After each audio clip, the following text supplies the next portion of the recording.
हमारे रसोई घर में 5 जहर हैं। पांचों जहर को बाहर निकालो आप। केवल डायबिटीज नहीं, आपके जीवन के सारे रोग खत्म हो जाएंगे। रसोई घर को जो बिगाड़ा है इन लोगों ने, 5 जहर रसोई घर में प्रवेश करा करके बिगाड़ा है।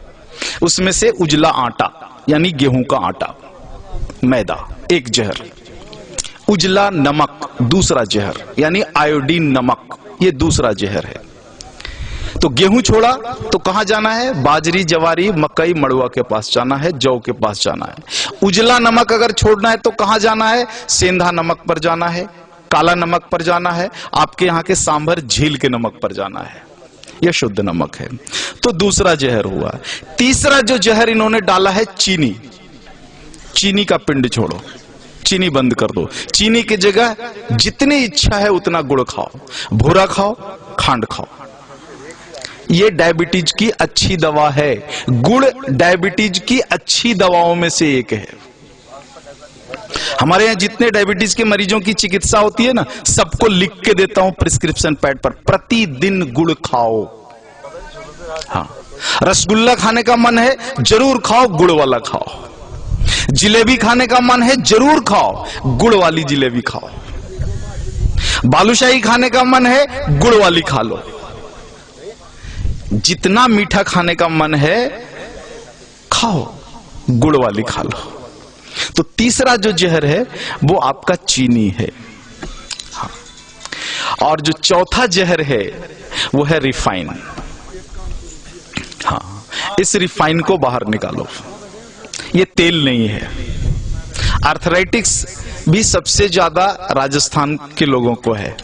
आर्थराइटिक्स, घुटने का दर्द, कमर का दर्द, माताओं को तो है ही, 100% राजस्थानी माताओं को है ये। कारण आपने इस शरीर को तेल और घी तो दिया नहीं, तेल के नाम पर रिफाइन दिया और घी के नाम पर बटर ऑयल दिया।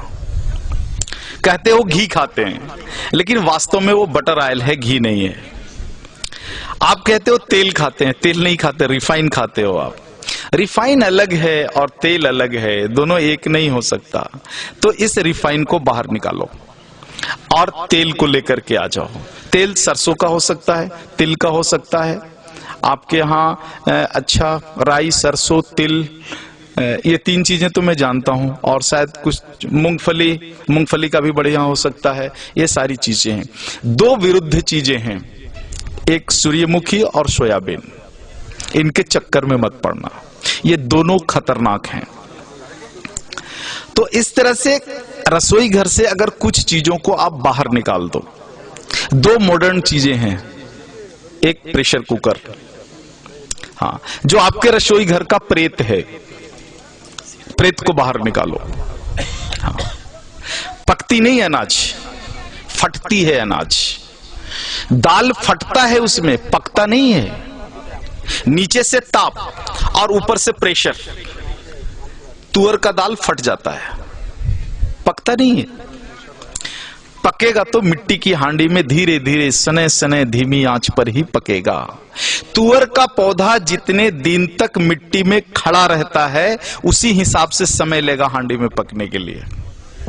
जल्दी कैसे पका लोगे आप? नहीं पका सकते।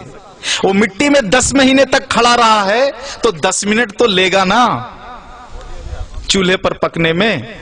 आप फटाफट 2 मिनट में पका लोगे, पकता नहीं, फट जाता है। अनाज को, फटा हुआ अनाज खाओगे तो गड़बड़ तो होगी ही, पका हुआ अनाज खाओ। प्रेशर कुकर में कोई भी अनाज नहीं पकता, केवल फटता है। तो इस प्रेत को बाहर निकाल दो।